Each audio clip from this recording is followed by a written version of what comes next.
Hello friends, आज मैं आपको बताने वाली हूँ छत्तीसगढ़ शिक्षक पात्रता परीक्षा 2026। अगर आप पेपर 1 पेपर 2 दे रहे हैं तो एग्ज़ाम में जाने से पहले इतना ज़रूर देखिए। जिसमें यूनिट 1 में दिया है बाल विकास का परिचय, यूनिट 2 में दिया है बाल विकास के पहलू, शारीरिक व गत्यात्मक विकास, शारीरिक नियंत्रण व समन्वय का विकास, संवेगात्मक विकास दिया हुआ है। यूनिट 3 में सीखना एवं संज्ञान का विकास है। यूनिट 4 में विशेष आवश्यकता वाले बच्चों का ज्ञान और शिक्षाक्रम है। अब देखते हैं हम लोग आगे यूनिट 1 में दिया हुआ है बाल विकास। बाल विकास से आप क्या समझते हैं? बाल विकास क्या होता है? दो संयुक्त शब्द है, सब मिलकर बना हुआ है, बाल और विकास से, जिसमें बाल का अर्थ होता है बालक और विकास का अर्थ होता है परिवर्तन की प्रक्रिया। जिसमें परिवर्तन की प्रक्रिया भी दो प्रकार से होती है, एक तो गुणात्मक होती है, दूसरा परिणात्मक होता है। किसी बालक का विकास जो है गर्भाधान से लेकर किशोरावस्था तक होती है। आगे इसमें विकास की अवस्थाएं देखते हैं। शारीरिक संरचना या आकार में बढ़ोतरी को वृद्धि कहते हैं, जबकि मानसिक, सामाजिक, भावनात्मक, बौद्धिक, ये सब क्या होता है? विकास होता है। विकास जो है जीवन पर्यंत चलने वाली प्रक्रिया है, जो कि निरंतर चलती रहती है, जन्म से लेकर मृत्यु पर्यंत तक। यह सतत प्रक्रिया है। विकास व्यक्तित्व में आने वाले सभी परिवर्तनों का संयुक्त रूप होता है। विकास जो है परिणात्मक भी होती है और गुणात्मक भी होती है। विकास शारीरिक वृद्धि के बाद भी जो है चलती रहती है। विकास के बिना वृद्धि क्या होती है? अर्थहीन होती है। जैसे कि एक उदाहरण देखते हैं। अशोक बड़ा हो गया है, इसका अर्थ होता है अशोक की लंबाई बढ़ी है। विकास शब्द वृद्धि से कहीं अधिक अर्थ संजोए हुए होते हैं। वृद्धि विकास का ही एक भाग होता है। विकास में वृद्धि जो है, जो विकास होता है उसमें वृद्धि स्वतः ही आ जाती है। जैसे कि वृद्धि एवं विकास का अर्थ एक ही है। अब आगे देखते हैं। विकास की विभिन्न अवस्थाएं होती हैं, जैसे कि बाल्यावस्था जन्म से 2 वर्ष, जन्म से 3 वर्ष होती है। प्रारंभिक शिशुअवस्था 3 से 6 वर्ष होती है। मध्य 6 से 9 वर्ष होती है। उत्तर बाल्यावस्था जो है 9 से 12 वर्ष होती है। पूर्व किशोरावस्था, इसका प्रारंभिक जो है 1 से 5 वर्ष तक होती है, 15 वर्ष तक होती है पूर्व किशोरावस्था। किशोरावस्था 15 से 18 वर्ष की होती है। वयस्क अवस्था 18 वर्ष के बाद होती है। रॉस के अनुसार रॉस ने क्या कहा है? शैशवावस्था इसने कहा है 1 से 5 वर्ष की होती है। बाल्यावस्था 5 से 12 वर्ष की होती है। किशोरावस्था 12 से 18 वर्ष की होती है। और जो प्रौढ़ावस्था है वो 18 वर्ष के ऊपर की होती है।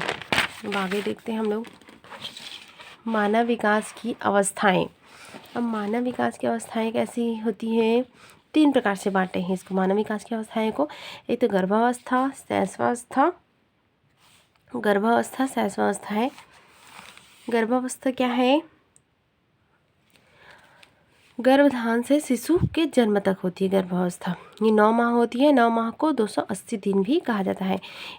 ये इसमें जो है तीव्र विकास होता है। इसमें आकृतियों का निर्माण होता है, शरीर के सभी अंगों का निर्माण होता है। इसको 3 भाग में बांटे हैं, इसी को 3 भाग में बांटे हैं, जैसे कि डिम्बावस्था, पिंडावस्था और एक आता है भ्रूणावस्था।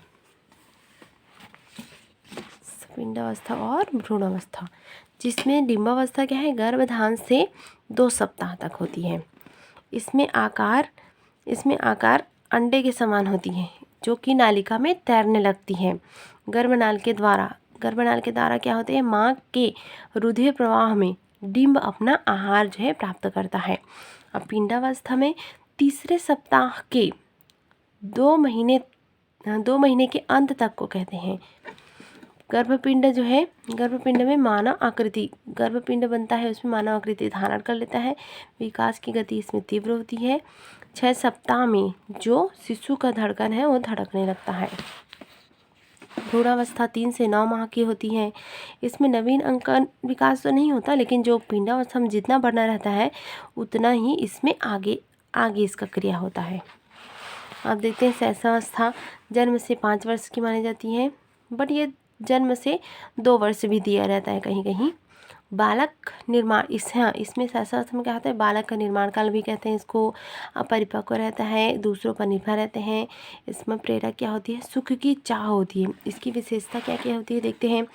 इसमें शारीरिक विकास तीव्र होती है, मानसिक विकास तीव्रता होती है, सामाजिक विकास भी तीव्र होती है, सीखने की प्रक्रिया तीव्र होती है, दूसरों पर निर्भर रहते हैं, अनुकरण करते हैं। अब आगे देखते हैं बाल्यावस्था। बाल्यावस्था को अनोखा काल भी कहते हैं, चाइल्डहुड स्टेज।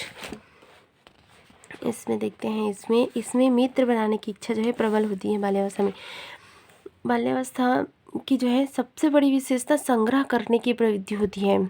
संग्रह भी एक ऐसे करता है बाल्यावस्था, अर्थपूर्ण भी करता है और अर्थहीन भी करता है। 6 से 12 वर्ष की होती है। बालक में अनोखे परिवर्तन और जटिल अवस्था भी कहते हैं। बाल्यावस्था को जटिल अवस्था भी कहा जाता है, अनोखा काल भी कहा जाता है। सामाजिकता का अधिकतम विकास होता है। इसमें बाल्यावस्था में सामाजिकता का अधिकतम विकास होता है, नैतिक विकास होता है, उचित अनुचित का निर्णय बच्चा करता है। आत्मनिर्भर के साथ परिपक्वता भी आती है इसमें। इसकी विशेषताएं देखते हैं। इसमें मानसिक योग्यता में वृद्धि होती है, जिज्ञासा प्रबल होती है, वास्तविक जगत से संबंध होता है, सामाजिक नैतिक गुणों का विकास होता है। सबसे बड़ी विशेषता है बहिर्मुखी होती है, व्यक्तित्व का विकास होता है, सामूहिक खेलों में रुचि होती है, शारीरिक मानसिक स्थिरता आ जाती है। इसमें समूह के प्रति इसमें क्या होती है, बड़ी आस्था होती है, उसको सहानुभूति सहयोग बहुत ज़्यादा करते हैं इन लोग इसमें बच्चा। अब आते हैं किशोरावस्था। किशोरावस्था को जीवन का संधि काल भी कहते हैं। इसमें किशोर किशोरी के मन में काम की भावना प्रबल होती है। इसे तनाव तूफान ख्वाब अवस्था भी कहते हैं। इसमें जो बच्चा है क्रांतिकारी और झंझावात की अवस्था भी कहते हैं इसको। इसमें क्या होता है, कल्पनात्मक व भावनात्मक विकास होता है। इसमें समायोजन की क्षमता में जो है कमी होती है। ये पलायनवादी इसमें आत्महत्या भी करने लगते हैं। इसमें इसका जो है पूर्वकाल, इसको पूर्व कल्याणकारक भी कहते हैं। उत्तर कल्याणकारक व्यवहार में स्थायित्व आती है।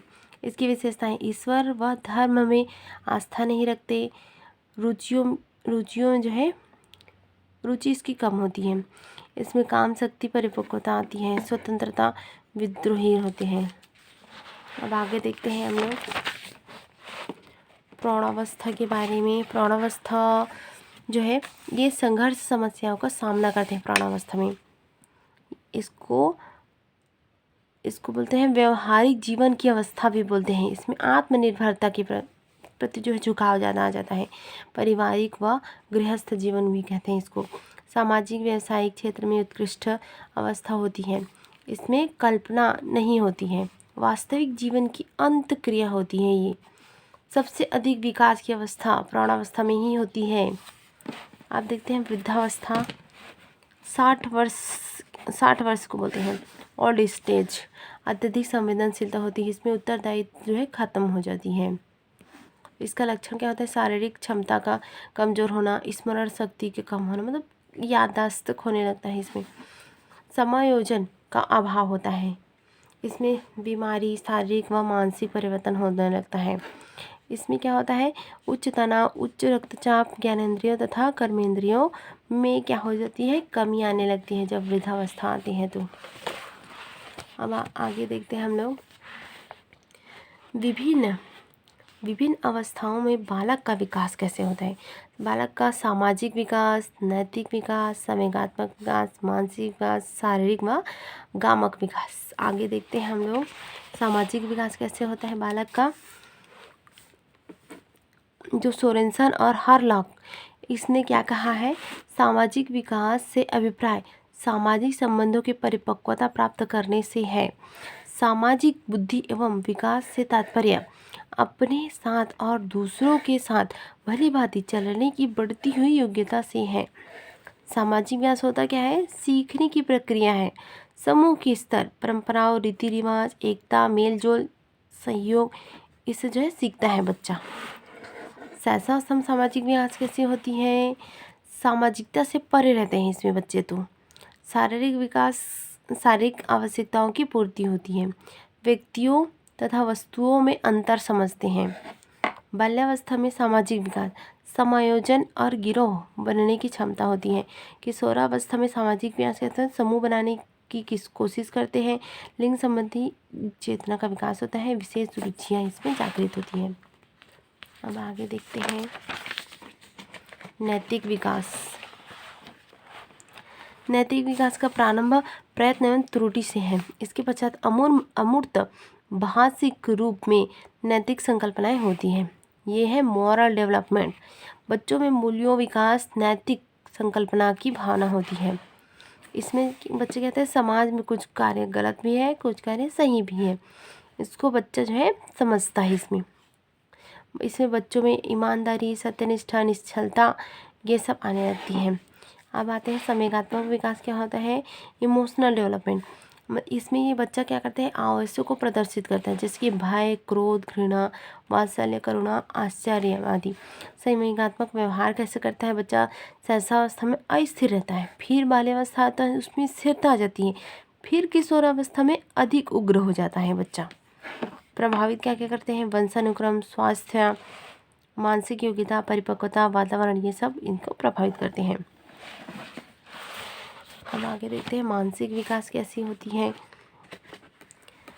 इसमें जो है तीव्र गति से शैशवावस्था, बाल्यावस्था, फिर किशोरावस्था में तीव्रता होती है। इसमें शक्तियों तथा संवेदनशीलता, अवलोकन, प्रत्ययीकरण, स्मृति, ध्यान, कल्पना, चिंतन, बुद्धि, तर्क आदियों में वृद्धि होती है। कारक क्या है इसका? वंशानुक्रम, वातावरण, स्वास्थ्य, शिक्षा, समाज इसका कारण है, मानसिक विकास का कारण है। पियाजे संज्ञानात्मक विकास की 4 अवस्थाएं बताई हैं पियाजे ने। एक तो है संवेगात्मक, गामक अवस्था 0 से 2 वर्ष है। पूर्व संक्रियात्मक अवस्था 2 से 7 वर्ष है। मूर्त संक्रियात्मक अवस्था 7 से 11 वर्ष है।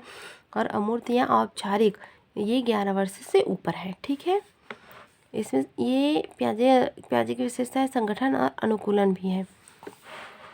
शारीरिक विकास बाह्य और आंतरिक प्रकार का होता है। पैदा होने के समय से लेकर अपने पहले जन्मदिन तक बच्चों की ऊंचाई जो है 1.5 गुना बढ़ जाती है। शरीर का वजन कितना रहता है? 4 गुना हो जाता है। शैशवावस्था, इसमें वृद्धि जो है तेज होती है। बाल्यावस्था में कुछ धीमा हो जाता है। किशोरावस्था में फिर से तेजी से जो है बढ़ने लगती है।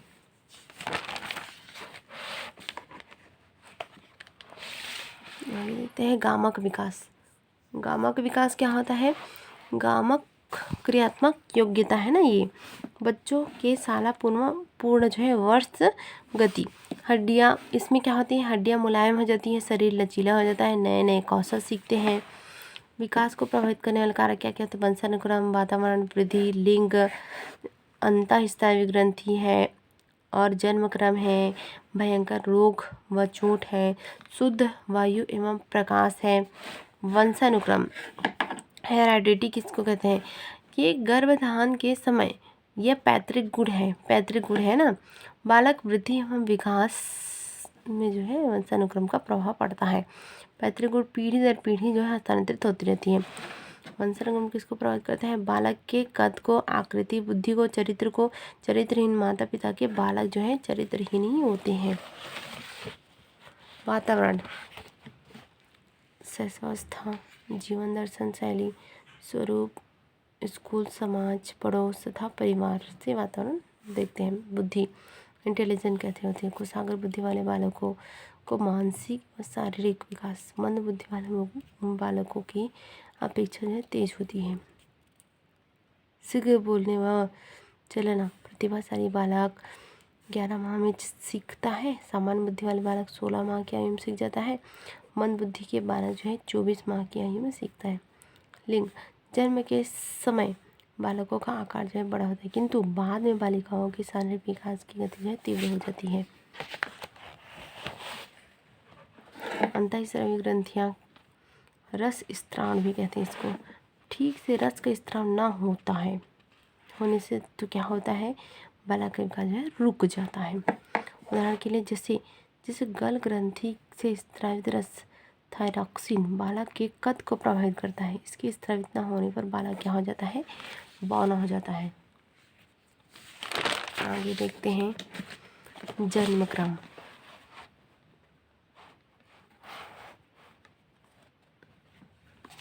परिवार में जन्म लेने वाले प्रथम बालक की अपेक्षा जो है दूसरा बालक जो है, दूसरा और तीसरा बालक जल्दी विकास करने लगता है। कारण क्या होता है, बालक अपने पूर्व जन्मे बच्चों का अनुकरण करके सीख लेता है। भयंकर रोग व चोट ये भी प्रभावित करता है। पोषाहार ये भी प्रभावित करता है। जैसे सन 1955 में वाटरलू अफ्रीका के थे ना, कुपोषण से बालकों का शारीरिक एवं मानसिक विकास अवरुद्ध हो जाता है। कुपोषण से शुद्ध वायु एवं प्रकाश ये भी प्रभावित करती है। प्रजाति विकास को प्रभावित करते हैं। उत्तरी यूरोप की अपेक्षा भूमध्य सागर बच्चों का विकास जो है तेज गति से, भूमध्य सागर में रहने वाले बच्चों का विकास जो है तेज गति से होता है। आगे देखते हैं बालक विकास के संबंधित महत्वपूर्ण सिद्धांत। पुनर्बलन का सिद्धांत कौन दिया है, डोनाल्ड मिलर ने दिया है। सामाजिक अधिगम का सिद्धांत बंडूरा और वॉल्टर्स ने दिया है। ब्रोन-फेन-ब्रेनर का परिस्थिति परक सिद्धांत कौन दिया है, ब्रोन-फेन-ब्रेनर ने ही दिया है। लघु मंडल का सिद्धांत, मध्य मंडल, बाह्य मंडल, बृहत मंडल, घटक मंडल, मनोसामाजिक का सिद्धांत जो है एरिक्सन ने दिया है। एरिक्सन ने क्या क्या सिद्धांत है, विश्वास बनाम अविश्वास, स्वायत्तता बनाम असर्म, पहल बनाम अपराध बोध दिया है। पारिश्रमिक बनाम हीन भाव, पहचान बनाम पहचान भ्रांति दिया है। आत्मीयता बनाम अलगाव, जनात्मकता बनाम स्थिरता, संपूर्णता बनाम निराशा, ये सब दिया है इसने। पुनर्बलन का सिद्धांत होता क्या है, इसको देखते हैं। इसमें बच्चों का जैसा विकास होता है वह अधिगम सीख जाता है, वह अधिगम करना सीख जाता है। मतलब अधिगम मतलब सीखना होता है। बाल्यावस्था के अनुभवों को वयस्क व्यक्ति से महत्वपूर्ण देता है। इसमें अंतर्निहित अभिप्रेरणा, संकेत, उद्दीपक होता है, प्रत्युत्तर, मतलब स्वयं का व्यवहार, भोजन की आवश्यकता, नवजात से तो जैसे भोजन भूख लगने पर उसको दूध चाहिए होता है। पुनर्बलन का सिद्धांत दिया हुआ है। अधिगम की ये 4 महत्वपूर्ण अवयव है ना, ये अधिगम के 4 महत्वपूर्ण अवयव है। जो पुनर्बलन के सिद्धांत कौन प्रतिपादन किया था इसका, डोनाल्ड और मिलर ने इसका प्रतिपादन किया था। अब आगे देखते हैं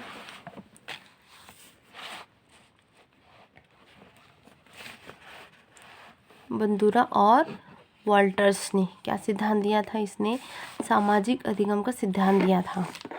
इसने क्या किया था, एक प्रयोग किया जिसमें बच्चों को फिल्में दिखाई, जिसमें पहली फिल्म में ये हीरो को आक्रामक दिया, दूसरी फिल्म में हीरो को पुरस्कृत किया और तीसरी फिल्म में क्या किया, ये आक्रामक व्यवहार किया, जिसमें बच्चा को ना दंड दिया गया ना पुरस्कृत किया गया।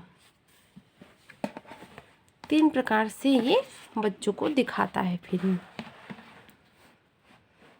अब आते हैं पारिस्थिति परक सिद्धांत, किसने दिया है, ब्रोन-फेन-ब्रेनर ने दिया है। इसे सामाजिक संदर्भ का सिद्धांत भी कहते हैं। जैव पारिस्थितिकी मंडल की संज्ञा दिया है ना, ये परिस्थिति परक सिद्धांत को जैव पारिस्थितिक परक मंडल का जो है मॉडल की संज्ञा दिया है। इसमें है, इसको 5 स्तर में विभाजित किया है। लघु मंडल में क्या होता है, निकटतम विकास होता है, सामाजिक वातावरण के सबसे भीतरी का भाग होता है ये। इसमें परिवार, जैसे कि लघु मंडल में क्या आता है, परिवार, संगी, साथी, स्कूल, आसपास, पड़ोस, ये सब आते हैं। ये द्विदिशात्मक होता है, जैसे माता पिता, ठीक है, माता पिता, शिक्षक, पास पड़ोस, अंतःक्रिया, ये लघु मंडल में आ जाती हैं। मध्य मंडल दूसरा स्तर होता है। उदाहरण के लिए बालकों की पारिवारिक अनुभूतियों जैसे कि स्कूल, संगी, साथी, अनुकूलन, ये सब संबंध मध्य मंडल में आते हैं। बाह्य मंडल एक्सोसिस्टम, सामाजिक संदर्भ है, इसमें बालक स्वयं नहीं करता, निकटस्थ संदर्भ की अनुभूति होती है इसमें। बृहत मंडल सबसे बाहरी परत होती है ये। घटक मंडल क्या होते हैं, सामाजिक व ऐतिहासिक अवस्था होती है इसमें। अब एरिक एरिक्सन का मनोसामाजिक सिद्धांत, इसको नेक्स्ट वीडियो में देखेंगे। थैंक यू दोस्तों।